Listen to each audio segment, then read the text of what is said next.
好多人以為入到政府就等於揾到鐵飯碗，但係我話俾你知，呢份糧唔係用嚟買你嘅專業，而係賠償緊你消失嘅人性。加入政府等於慢性自殺。根據調查顯示，有14% 嘅香港大學生畢業之後最想加入嘅公司竟然係政府。人人都想考公務員，唔通又代表每個人都適合成為公務員咩？睇完呢條片你就會明點解明明後生嘅時候正正常常一個充滿活力嘅年輕人，做咗幾十年政府之後，去到退休嗰一刻會成為一個毫無感情、毫無能力、毫無人性嘅人呢？呢份高薪厚職、每月穩定出糧俾你、每年抗通脹嘅職業，其實係要你用一生嘅自由同埋內心嘅創傷換翻嚟。你要接受自己需要成為一個去人性化嘅機械人。呢一集我會同大家講下有邊5種人係絕對唔適合做政府。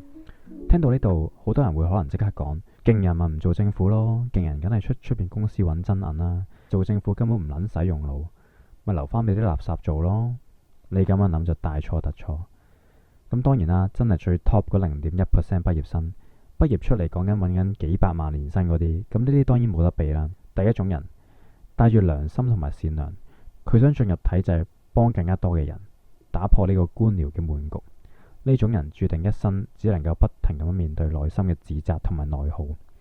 喺體制入邊，善良好多時候係一種負累。你會見到明明一啲好慘、好需要幫助嘅 case， 但係純粹係因為程序唔符合，又或者係冇相關嘅指引，你只能夠眼白白咁樣睇住佢哋喺制度嘅罅隙入邊跌落去。如果你係嗰種收工之後會因為幫唔到人而瞓唔着嘅人，入政府只會係一場漫長嘅精神虐待。你想幫人喺公務員圈子入邊，簡直係一種戇鳩嘅幻想。你有100條法例可以執法，就代表住社會有100個原因可以插死你。當你決定你唔執法去幫人嗰一刻嘅時候，你要諗定點樣完美解釋點解呢100條法例都同時不適用。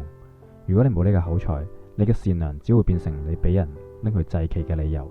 By the way， 呢個 channel 係記錄一個中年垃圾級公務員點樣唔甘心花一生嘅時間打一份連自己都唔知自己做緊咩嘅工，成為一個官僚程序嘅執行者，社會嘅齒輪，一生就咁完結。去到65歲嗰刻回望，發現一生白過。我想逃走，做翻真正自己擅長嘅事情，揾翻自己嘅價值。最後去到一個地方，喺嗰度我可以同自己講，我本來就係應該屬於呢度。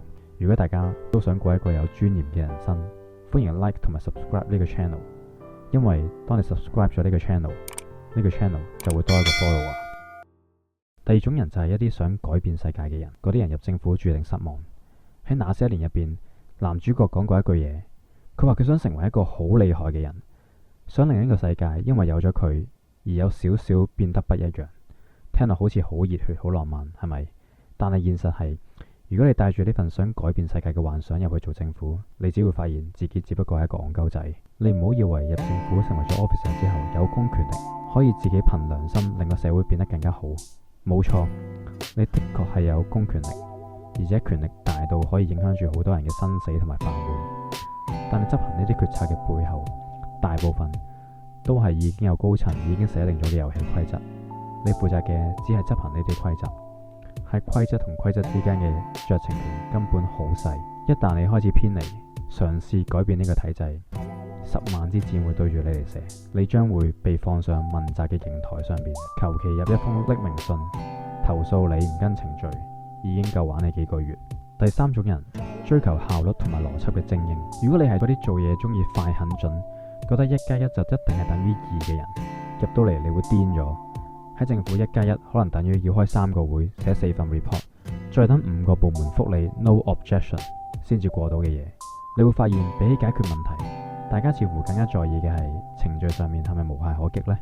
好多嘢明明一個 email 15分鐘搞得掂，但係一定要行嗰套過時嘅流程，只係為咗唔好孭鑊。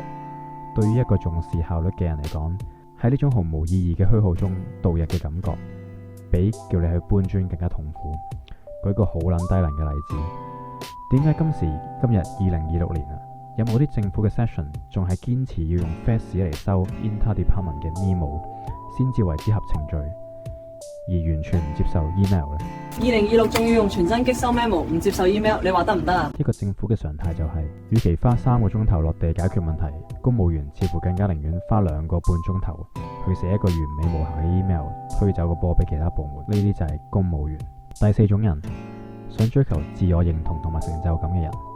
喺政府，你唔再係你只係一個 grade 一個 rank， 你唔再叫做阿強，你叫做 EO4。你提出一個好創新嘅 idea， 冇人會讚你好撚有創意啊！上司只會問你之前有冇人試過咁做，有冇版，有冇啲 guideline 話可以咁樣做先。喺入邊根本冇人會 care 個問題係咪解決到，冇人會 care 個社會係咪因為你咁樣做變得好或者變得更加唔好。大家只會 care 咁樣做對自己有冇好處。公務員制度設計出嚟去人性化嘅，佢唔需要你個人有幾出色，佢只係需要你穩定。如果你期望透過工作揾到人生嘅價值，你只會發現呢份工只會將你嘅火花慢慢咁熄滅，直到你變成同你隔離位一模一樣，每日倒數緊仲有幾多年退休嘅行屍走肉。第5種人就係嗰種好中意追求意義感嘅人。有人話 INFP 就係呢種人，如果你都係嘅話，我建議你快啲走。你想象下，你只係得10分鐘時間，但係你要 check 500份嘅 report， 並且喺上面吸印、簽名、寫日期。你覺得你仲可唔可以好認真咁樣每份 report 睇得好詳細，睇下有冇嘢錯，睇下每一份嘢係咪都係公義？你根本連簽名嘅時間都唔夠。唔好問有冇意義啦，因為你嘅意義就在於你簽名嗰一刻，你要承擔簽名背後嘅責任。有啲咩事你就係俾人拎上去祭旗嗰個。如果你已經入咗呢個體制，你覺得自己係屬於邊種唔適合嘅人呢？留言話俾我知，等我知道我唔係得一個人。